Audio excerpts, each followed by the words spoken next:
เอาเฮ้ยคือบ่เห็นกับป๊อโทษพี่น้องถึกบ่จักนี่ตัวนี้นี่ถึกแล้วนี่สัตว์ตัวใดเนาะมากินนี่โอ้ยมายามเนาะกับรังที่2เลยพี่น้องเนาะเดี๋ยวเฮามาเบิ่งรังที่3พี่น้องตัวรังที่2มันถึกอยู่แต่ว่าบ่ฮู้ว่าเนาะสัตว์ตัวใดมากินพี่น้องยังเหลือแต่หัวโอ้ยบ่าวซีบ่ได้เอาเนาะมาส้มมาเบิ่งน้ำกันรังต่อไปพี่น้องเนาะมาเบิ่งรังที่3นี่เบิ่งเอาบ่อยู่เนาะโอ้บ่อยู่พี่น้องเอ้ยนี่เห็นบ่คนนู้นนี่พี่น้องนี่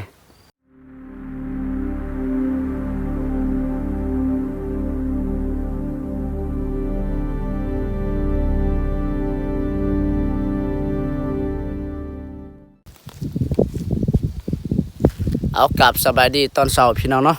สบายดีเด้อพ่อแม่พี่น้องบ่ว่าภายในและต่างประเทศที่เขามารับชมซองบ่าวซีสมบูรณ์ลาวเส้นเก่าเส้นเคยนี่แหละพี่น้องเนาะตอนนี้ก็บ่าวซีก็มาอันนี้พี่น้องเนาะมายามกับหนูพี่น้องเนาะหนูพุกนี่แหละเพราะว่ายามนี้พี่น้องหนูพุกหลายเนาะยามแล้งนี่แหละพี่น้องเนาะก็คือช่วงก่อนก็บ่าวซีมาตัดอ้อยซอยอันนี้แหละมาซอยลุงป่านี่พี่น้องเนาะเห็นว่าหอยหนูพุกนี่หลายแถวสวนอ้อยพี่น้องเนาะก็มาอันนี้ตัดแล้วๆเนาะพอดีตอนนี้ก็มันเป็นอันนี้เป็นแนงเป็นยอดแล้วพี่น้องอ้อยนี่พี่น้องก็เห็นว่าบ่มีเนาะบ่เห็นอันนี้หูหนูแล้วก็หอยหนูพี่น้องเนาะหนูพุกนี่แหละก็เลยมาพออยู่อันนี้ตามห้วยมันอยู่พี่น้องคมมันลายนี่บ่ฮู้ว่ามันสิกินหรือบ่เฮาเอาอันนี้เอามันใส่เฮ็ดเหยื่อพี่น้องเนาะส่วนหลายนี่ก็หนูพุกนี่มักกินอันนี้หอยปลากวงแล้วก็หอยกี้นี่เนาะมันมักกินพี่น้องก็เลยบ่มีหอยปลากวงพี่น้องเนาะเอาอันนี้แหละเอามันนี่แหละเฮ็ดเหยื่อพี่น้องบ่ฮู้ว่าสิมันหรือบ่เนาะเดี๋ยวเฮาไปติดตามไปรับไปชมไปเบิ่งนํกันพ่อแม่พี่น้องเนาะมาเบิ่งนํกันเนาะมาลุ้นนํกันพี่น้องเลี้ยงวันนี้ก็ใส่กับนู่นนี่แหละประมาณ11ลังนี่แหละพี่น้องเนาะเอามาลุ้นมาเบิ่งนํกันพี่น้องยามนี้นี่ก็ทางบ้านบ่าวซีก็หากินก็ค่อยยากเนาะพี่น้องเนาะว่ายามแรงพี่น้องน้ำก็บกแล้วบ่จักสิหาปลาเท่าใดล่ะพี่น้องเนาะส่วนหลายนี่ก็บ่าวซีก็เคยอันนี้พี่น้องหาเลาะหาเยื่องนี่แหละหนูพุกนะหาเอาใส่กระทุนเฮานี่แหละเนาะไปยิงเนาะก็ได้หลายเติบพี่น้องคือหนึ่งก็ได้10ปลายโตเนาะเพราะว่ามันมักอยู่ตามห้วยตามห้องตอนอันนี้พี่น้องเนาะก็เลยมาอันนี้พี่น้องมาลองใส่กับหนูนี่แหละกับหนูพุกนี่แหละพี่น้องเนาะบ่ฮู้ว่ามันสิกินหรือบ่ในมันนี่พี่น้องเนาะเดี๋ยวเฮามาชมมาเบิ่งนํกันพี่น้องเนาะโอ้ยภาพบรรยากาศตอนเช้าพี่น้องเนาะพุ่นแหละอยู่ห้วยอยู่ลังอันนี้กระตุบพ่อใหญ่นี่แหละเนาะตามห้วยอันนี้นี่แหละพี่น้องเฮาใส่อยู่ลุ่มพุ่นอยู่บ่อน้าพุ่นละ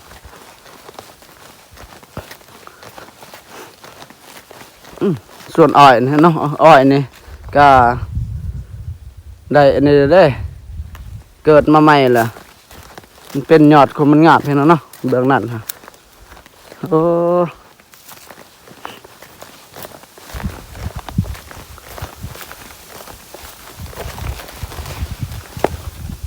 อ้เขาเจ้ามาสวนมันนี่ไก่เคียบัดเลยนี่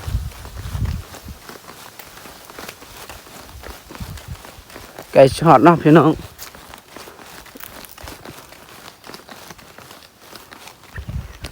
โอ้ยบาซีนี่ก็ลืมจะน้อยพี่น้องบอลเขาใส่เนาะเพราะว่าร้านนี้ก็ใส่อันนี้ไปใส่แต่คำพูดพี่น้องจนว่า5 โมงเนาะก็เลยใส่เผาพังมันเผานะพี่น้องโถลืมเลยพี่น้องเนาะเห็นบอกพี่น้องนี่หอยนูนี่พี่น้องเนาะมีแต่หอมใหม่ๆเลยนูพุกเลยนี่เด้อ มาเบิ่งก็คือเนาะบาวซีก็คือใส่บอลนี่พี่น้องเอ้ยเนาะแม่นบ่เสร็จลืมแล้วบัดนี้พี่น้องเอ้ย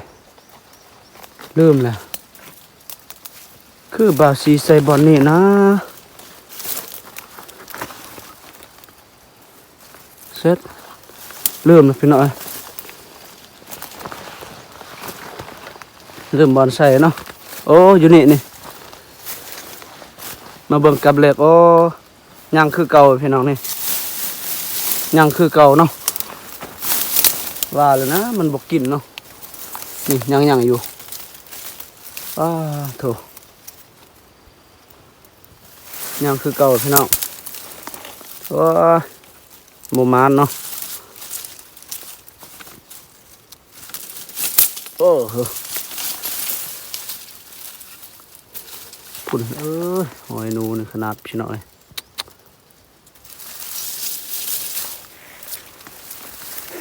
มันบกกินเนาะมันเนาะ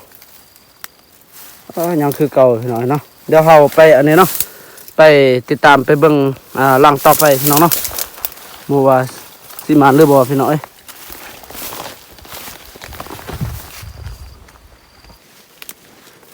เดี๋ยวมาเบิ่งเนาะโอ้อยากลืมจังได๋พี่น้องเนาะบ่อนนี่บ่เอาใส่นี่นะตายมีแต่หอยใหม่ๆพี่น้องนี่ว้าโอ้อยู่นี่พี่น้องใส่แล้วนะบ่อนนี่นะเอาเฮ้ยคือบ่เห็นกับป๊อดโทษพี่น้องถึกบ่จักนี่ตัวนี้นี่ถึกแล้วนี่ถึกบ่เนาะใส่แล้วนี่ใส่แล้วกับบ่าวสีนี่เอาอยู่ใส่แล้วบัดนี้เอามาเบิ่งน้ำกันพี่น้องมาลุ้นว่าสิถึกหรือบ่เนาะโอ้ยันมันออกคืนแล้วพี่น้องเนาะยันมันหลุดใช่เหรอนี่ก็เป็นตัวหนูพี่น้องโอ้พอแล้วเพิ่นเหลือกลับนี่ใช่อย่าบอกเด้อว่าเฮ้ยเอาคือมันเป็นจังซี่พี่น้องตัวใดมากินอันนี้นี่นะปลาโถพี่น้องเอ้ยนี่มูลอุ้ยปุ้ยสัตว์ตัวใดเนาะมากินนี่ปลาโถพี่น้องเอ้ยโอ้บ่ได้ไปเยื่องนะเมื่อคืนนี่โอ้ยังเหลือแต่หัวโอ้มายามเนาะกับหลังที่2เลยพี่น้องเนาะเดี๋ยวเรามาเบิ่งหลังที่3พี่น้องตัวหลังที่2มันถึกอยู่แต่ว่าบ่ฮู้ว่าเนาะสัตว์ตัวใดมากินพี่น้องยังเหลือแต่หัวโอ้บ่าวซีบ่ได้เอาเนาะมาส้มมาเบิ่งน้ำกันหลังต่อไปพี่น้องเนาะมาเบิ่งหลังที่3นี่ก็คืออยากลืมนี่โอ้เฮาใส่บอลได้เด้นะมาเบิ่งน้ำกันพี่น้องนิดๆพอแล้วพี่น้องมาเบิ่งเนาะโอ้ยังคือเก่าอยู่ประมาณพี่น้องยังคือเก่าอยู่นี่เด้ยังคือเก่าอยู่เนาะเห็นบ่พี่น้องโอ้ยจะได้เนาะมันบ่อยากกินบ่อันนี้ยังคือเก่าอยู่พี่น้อง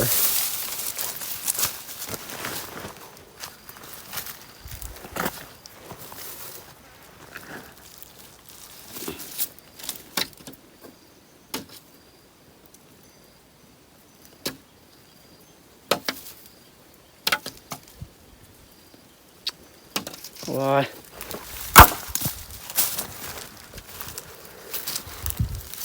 ประมาณเนาะหลังที่3นี่ประมาณเดี๋ยวเรามาเบิ่งหลังต่อไปพี่น้องเนาะมาลุ้นมาเบิ่งนำกันมื้อนี้ว่าบ่าวสิได้จักโตเนาะพี่น้องเอ้าปลาโถมันหลุดพี่น้องเอ้ยนี่หลังที่4เบิ่งเอา บ่อยู่เนาะโอ้บ่อยู่พี่น้องเอ้ยนี่เห็นบ่คนนู้นนี่พี่น้องนี่บ่อยู่พี่น้องเนาะ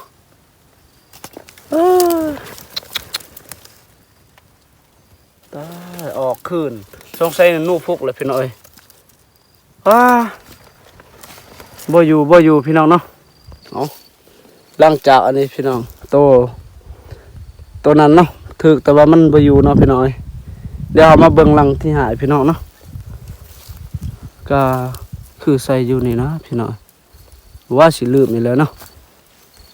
ลืมบ่อยู่นี่นะแม่นบ่เฮ้ยอย่าบอกแล้วว่าลืมอีกแล้วอ้าวคือใส่อยู่นี่นะเบิ่งคักๆบัดนี้บ่าวสีน่ะมักลืมพี่น้องเนาะมักลงมักลืมนี่เบิ่งใส่บ่อยู่นี่หรือว่าเฮาบ่ใส่บ่อยู่ใส่เนาะบ้านนี่โอ้นี่เด้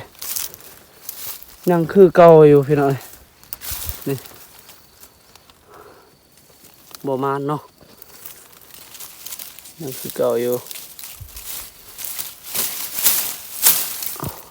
เป็นหลังที่5พี่น้องเนาะเดี๋ยวเฮามาเบิ่งหลังที่6เนาะพี่น้อยเอามาเบิ่งนํกันก็ได้ใส่ติดกันนี่แหละพี่น้องนี่อยู่นี่เบิ่งมาอันนี้เนาะมาเบิ่งหลังที่6เบิ่งมานี่บ่ใส่เนาะเอาคือใส่อยู่นี่นะพี่น้อยโอ้นี่เด้โอ้ยังคือเก่าอยู่ประมาณพี่น้องนี่โอ้มีแต่หอยใหม่ๆเนาะจะได้มันบ่กินบ่นี่ขี้หนูขนาดมันบ่มาบ่เนาะหรือว่ามันบ่กินหลังที่6พี่น้องยังคือเก่าอยู่เดี๋ยวเรามาเบิ่งหลังต่อไปพี่น้องเนาะไปติดตามไปเบิ่งน้ำกันมื้อนี้บ่าวสีมานหรือบ่มานเนาะมาเบิ่งมาลุ้นน้ำกันพี่น้องเอ้ยเดี๋ยวเรามาเบิ่งเนาะหลังที่7พี่น้องเอ้ยนี่บ่นี้ละบ่าวสีใส่เนาะโอ้บ่ขี้เหอะคุมลายนี่พี่น้องเอ้ยเมื่อคืนบ่มันเห็ดเลยเนาะปาโถมาเบิ่งเนาะมาเบิ่งมาลุ้นน้ำกันพี่น้องเอาอยู่ใส่แล้วครับจะได้บ่อยู่อีกแล้วพี่น้องเอ้ยปาโถบ่าวซีใส่บอลนี่เนาะโอ้เสืออยู่บ่อยู่ใส่กับอันนี้เนาะบ่อยู่พี่น้อยลุดเนาะบ่มานพี่น้อยเนาะหลังที่7แล้วบ่ได้พอโตซ้ำเสืออยู่หนูพุกนี่เนาะใส่กับอันนี้นี่มันบ่อยู่พี่น้องคันว่าเฮาไปอันนี้ไปเยื่องเนาะได้กลัวพี่น้อยเอาเดี๋ยวเฮามาอันนี้ติดตามมาเบิ่งหลังที่8เนาะนี่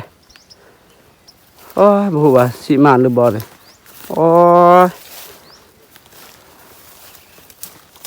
บ่มานพี่น้อยใช่เหรอนี่เด้มีแต่หอยใหม่ๆพี่น้องเอ้ยยังคือเก่าอยู่มันบ่กินบ่ยังคือเก่าอยู่พี่น้องเนาะ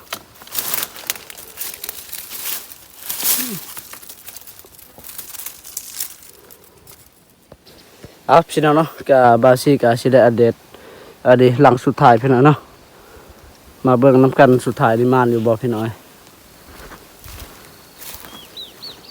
บนนี้ระบาสีใส่เนาะเท่านี้มันสุดยอดเลยเนาะหนูพวกมันมักอยู่เนี่ยนี่พี่น้อยเพราะว่าเบื้องนั้นก็เป็นส่วนอ้อยเนาะส่วนอ้อยเขาเจาะเนาะนะเห็นบอกพี่น้องมีแต่ส่วนอ้อยแล้วก็เบื้องนี้เนาะเป็นมันนี่เนาะ ส่วนมันเข้าเจ้าพี่น้องแล้วก็เบื้องภาคนั้นพี่น้องเดี๋ยวเรามาเบิ่งเนาะบาซี่ก็ใส่บอลนี่แหละพี่น้องวันนี้เนาะใส่เลยกับเอาคือบ่เห็นโอ้บ่อยู่อีกพี่น้องเอ้ยนี่ปาโถพี่น้องเอ้ยนี่โอ้บ่อยู่ใส่กลับนี่เด้อโอ้เชื่อโอ้สีหาลังเลยพี่น้องเนาะเบิ่งเอาพี่น้องบ่มานมื้อนี่บ่ได้พอโตพี่น้องมันบ่อยู่เนาะมันมากินอยู่นี่มันอันนี้หนูพุกมากินอยู่แต่ว่ามันบ่อยู่เนาะมันบ่หรือว่าเป็นจังได๋เนาะกับเฮานี่บ่แห้งบ่พี่น้องเอ้ยโอ้ยเบิดเลยเนาะหลังสุดท้ายพี่น้องหวังว่าสิมานเนาะเอาไปมาบ่ได้พอโตซ้ำพี่น้อง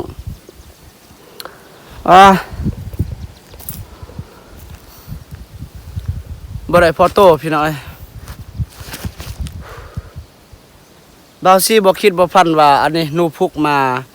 เพิ่นอันนี้เนาะหนูพุกสิกินมันพี่น้องเนาะก็เลยหาก็ลองใส่คือกันพี่น้องเนาะคันว่ามันกินแล้วก็มื้อหน้าก็บาวซี่ก็สิได้ไปใส่ใหม่พี่น้องเนาะก็สิได้ไปใส่หลายๆพี่น้องเนาะแล้วก็สิได้ไปอันนี้ไปก้านเนาะไปย่ามนี่แหละพี่น้องเนาะสิได้ไปย่ามพี่น้องเพราะว่าบาวซี่หาก็ฮู้คือกันว่าเอามันนี่เนาะมาเฮ็ดเนื้อเนาะเนื้อกับดักนูนนี่แหละเนาะนูพุกนี่พี่น้อยก็เคยได้ยินเนาะเห็นว่าข้าวเจ้าใส่ก็คือว่าถึกพี่น้องเนาะก็เลยบาวซี่อยากลองเฮ็ดคือข้าวเจ้าพี่น้องเนาะเอาพี่น้องเนาะก็คลิปนี้บาวซี่ก็สิได้อัปเดตเพียงเท่านี้พี่น้องเนาะก็สิได้จบลงเพียงเท่านี้พี่น้องก็อย่าลืมไปติดตามรับชมคลิปต่อไปพี่น้องหวังว่าก็สิได้มานนี่เนาะมื้อนี้ถึงว่ามื้อนี้บ่มานเนาะมื้อหน้าก็สิมันกว่านี้พี่น้องเนาะเอาขอบคุณหลายๆเด้อพ่อแม่พี่น้องทั้งไทยและทั้งลาวเนาะขอบคุณพ่อแม่พี่น้องทั้งไทยและทั้งลาวเนาะที่มาติดตามมารับชมซองบ่าวซีพี่น้องเนาะเอาคลิปนี้ก็ขอบ๊ายบายพี่น้องเนาะเจอกันคลิปต่อไปพี่น้องเอ้ย